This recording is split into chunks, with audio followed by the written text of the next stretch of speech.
শুভেচ্ছা। সরকার চিকিৎসকদের খরচ বহন করবে ঘোষণা দিয়েও এখন পর্যন্ত খোঁজ রাখেনি, এমন একটি নিউজ করেছে সমকাল। সমকালের আপনারা নিউজটি দেখতে পারবেন যে সমকাল এই খবরটি কিন্তু প্রকাশ করেছে এবং যেটি বর্তমানে আজকে সকালে নিউজটি দেখলাম। নিউজটি হচ্ছে বিনামূল্যে চিকিৎসার নির্দেশনা দিলেও খোঁজ নেয়নি সরকারের কেউই।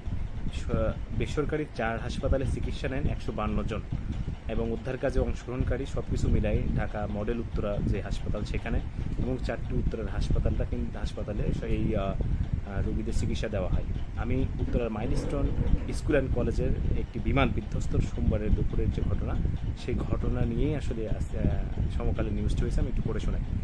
রাজধানীর উত্তরা মাইলস্টোন স্কুল অ্যান্ড কলেজের যুদ্ধবিমান বিধ্বস্তের পরপরই স্বাস্থ্য মন্ত্রণালয় আহতদের বিনামূল্যে চিকিৎসা দেওয়ার নির্দেশনা দেয়। উত্তরার 4টি বেসরকারি হাসপাতালে এ পর্যন্ত শিক্ষার্থীসহ 152 জনের চিকিৎসা দিয়েছে।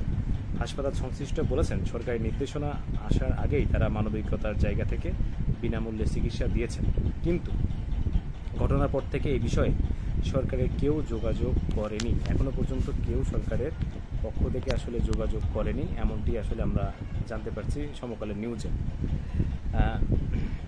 গত সোমবার মাইলস্টোন স্কুল অ্যান্ড কলেজের একটি ভবনে প্রশিক্ষণ বিমান বিধ্বস্ত, এতে বহু হতাহতের ঘটনা ঘটে। তাৎক্ষণিকভাবে আসলে দগ্ধদের মধ্যে সবচেয়ে বেশি ছুটাছুটি উত্তরা আধুনিক মডেল কলেজ হাসপাতাল, যেখানে 100 জনের মতো চিকিৎসা নিয়েছেন।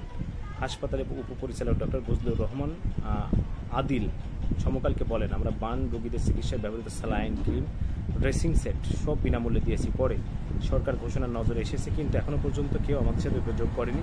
তিনি বলেন, আমাদের এখন কিছু লাগছে না, তবে এত বড় দুর্ঘটনায় সরকার উপস্থিত থাকলে সমন্বয় আরও ভালো হতো, কাজটি আরও ভালো হতো, সুযোগ সুবিধা রোগীরা বেশি পেত এবং বেসরকারি অনেকেই প্রস্তাব দিয়েছেন, আমরা তাদের প্রতি কৃতজ্ঞতা জানাই। বুধবার সরজমিনে উত্তরা আধুনিক মেডিকেল কলেজ হাসপাতালে, লুবানা জেনারেল হাসপাতাল, উত্তরা ক্রিসেন্ট হাসপাতাল ও বিমান দুর্ঘটনায় রোগী পাওয়া যায়নি।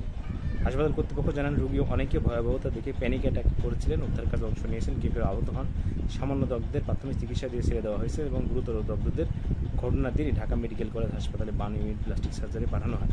আধুনিক চিকিৎসার মেডিকেল কলেজ হাসপাতালের কর্তৃপক্ষ জানায়, তাদের এখানে শতাধিক শিক্ষার্থী আসে। প্রথমে 40 জনের অবস্থা গুরুতর আহত হয় ঢাকা মেডিকেলে পাঠানো হয়। পরে আসেন তারা আতঙ্কগ্রস্ত ছিলেন বা ভয়ভীতি পেয়ে এসেছিলেন। 23 জনকে ভর্তি রাখা হয়। পরদিন 22 জনকে হাসপাতাল ছাড়েন। হাত পুড়ে যাওয়ায় এক শিক্ষার্থীকে একদিন বেশি রাখা হয়েছিল। এই হাসপাতালে চিকিৎসা নেওয়ার মাইলস্টোন স্কুল অ্যান্ড কলেজের দ্বাদশ শ্রেণীর শিক্ষার্থী সালমান বলেন, এখনও পর্যন্ত কেউ যোগাযোগ করেনি, তবে চিকিৎসার জন্য আমার কোনো খরচ হয়নি, তবে সরকারের পক্ষ থেকে কেউ কিছু এখনও বলেনি, তবে যেটুকু খরচ হয়েছে আমরা নিয়েছি এবং অনেক বিমান বাহিনীর সদস্য তারা নিয়ে যায় আহতদের। লুবানা জেনারেল হাসপাতালের প্রশাসনিক কর্মকর্তা জেনারেল 27 জন এসেছিলেন। গুরুতর 14 জনকে মেডিকেলে পাঠানো, 11 জন প্রাথমিক চিকিৎসা আমরা দিয়েছি। আসলে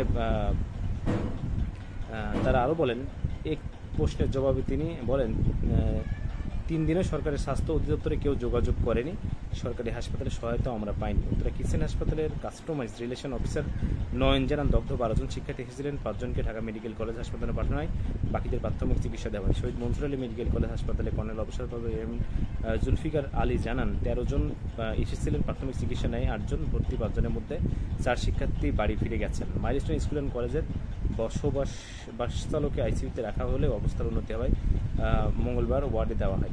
মানে এমন নিউজে আসছে। হাসপাতালে স্বাস্থ্য মন্ত্রণালয়ের জ্যেষ্ঠ তথ্য কর্মকর্তা মোহাম্মদ শাহাদাত হোসেন সমকালকে বলেন, দুর্ঘটনার পরপরই দগ্ধ শিক্ষার্থীদের বিনামূল্যে চিকিৎসা দিতে সব হাসপাতালে চিঠি দেওয়া হয়। হাসপাতালগুলোর সঙ্গে পরে কোনো যোগাযোগ করা হয়নি। প্রশ্নে তিনি মন্তব্য করতে রাজি হননি। আসলে মন্তব্য করতে রাজি হবেন না, কারণ নিউজটি অনেক বড়। রাজি হওয়ার মতো মুখ থাকলে তো রাজি হবেন বলেন। আসলে তিনি মন্তব্য করতে রাজি হওয়ার মতো তার কোনো মুখই ছিল না, তার কারণ তারা যতটুকু খোঁজ রাখার দরকার ছিল তারা কিন্তু রাখেনি। এটাই হচ্ছে বাস্তবতা। ভালো থাকবেন। আসসালামু আলাইকুম।